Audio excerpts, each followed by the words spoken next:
ಕುಂದಾಪುರದ ರಥಬೀದಿಯಲ್ಲಿರುವ ಕಟ್ಟಡವೊಂದರಲ್ಲಿ ಸೋಮವಾರ ಬೆಳಗಿನ ಜಾವ ಭೀಕರ ಅಗ್ನಿ ದುರಂತ ಸಂಭವಿಸಿದ್ದು ಹಲವು ಅಂಗಡಿಗಳು ಸುಟ್ಟು ಭಸ್ಮವಾದ ಘಟನೆ ವರದಿಯಾಗಿದೆ. ಕಟ್ಟಡದಲ್ಲಿದ್ದ ಪಟಾಕಿ ಅಂಗಡಿಯಲ್ಲಿ ಮೊದಲು ಬೆಂಕಿ ಕಾಣಿಸಿಕೊಂಡ ಮಾಹಿತಿ ಇದ್ದು, ಬಳಿಕ ಅದು ಪುಸ್ತಕದಂಗಡಿ ಸೇರಿದಂತೆ 5-6 ಅಂಗಡಿಗಳಿಗೆ ವೇಗವಾಗಿ ಹಬ್ಬಿದೆ ಎನ್ನಲಾಗಿದೆ. ಸೋಮವಾರ ಮುಂಜಾನೆ 3 ಗಂಟೆಗೆ ಘಟನೆ ನಡೆದಿತ್ತು. ಕುಂದಾಪುರ ಪೇಟೆಯ ವೆಂಕಟರಮಣ ದೇವಸ್ಥಾನದ ಎದುರು ರಥಬೀದಿಯಲ್ಲಿರುವ ಅಂಗಡಿಗಳು ಸುಟ್ಟು ಭಸ್ಮವಾಗಿದೆ.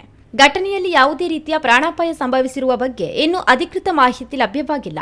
ಬೆಂಕಿಯ ಕಾರಣ ಮತ್ತು ನಷ್ಟದ ವಿವರಗಳನ್ನು ಅಗ್ನಿಶಾಮಕ ಹಾಗೂ ಪೊಲೀಸ್ ಇಲಾಖೆ ಪರಿಶೀಲಿಸುತ್ತಿವೆ. ಜಗದೀಶ್ ಭಟ್ ಇವರ ಪುಸ್ತಕ ಹಾಗೂ ಪಟಾಕಿ ಮಳಿಗೆಗಳಿಗೆ ತಗುಲಿದ ಬೆಂಕಿ ಪಕ್ಕದ ದಿವಾಕರ್ ಭಟ್ ಹಾಗೂ ಕೇಶವ್ ಭಟ್ ಇವರ ಅಂಗಡಿಗೂ ಹರಡಿ 3 ಅಂಗಡಿಗಳು ಸುಟ್ಟು ಭಸ್ಮವಾಗಿದೆ. ಬಾಲಾಜಿ ಪ್ರೊವಿಷನ್ ಸ್ಟೋರ್ನ ಮೇಲಿನ ಮಳಿಗೆಗೂ ಬೆಂಕಿ ತಗುಲಿ ಹಾನಿ ಸಂಭವಿಸಿದೆ. ಘಟನಾ ಸ್ಥಳಕ್ಕೆ ಅಗ್ನಿಶಾಮಕ ದಳ ದೌಡಾಯಿಸಿದ್ದು ಬೆಂಕಿ ನಂದಿಸಲು ಹರಸಾಹಸ ಪಡುತ್ತಿದ್ದಾರೆ. ಪೊಲೀಸರು ಸ್ಥಳಕ್ಕೆ ಧಾವಿಸಿ ಬೆಂಕಿ ನಿಯಂತ್ರಣಕ್ಕೆ ಸಹಕರಿಸುತ್ತಿದ್ದಾರೆ. ಕೋಟ್ಯಾಂತರ ರೂಪಾಯಿ ಮೌಲ್ಯದ ಸೊತ್ತುಗಳು ನಾಶವಾಗಿದೆ ಎಂದು ತಿಳಿದು ಬಂದಿದೆ. ಹೆಚ್ಚಿನ ಮಾಹಿತಿಗಾಗಿ ನಿರೀಕ್ಷಿಸಲಾಗಿದೆ.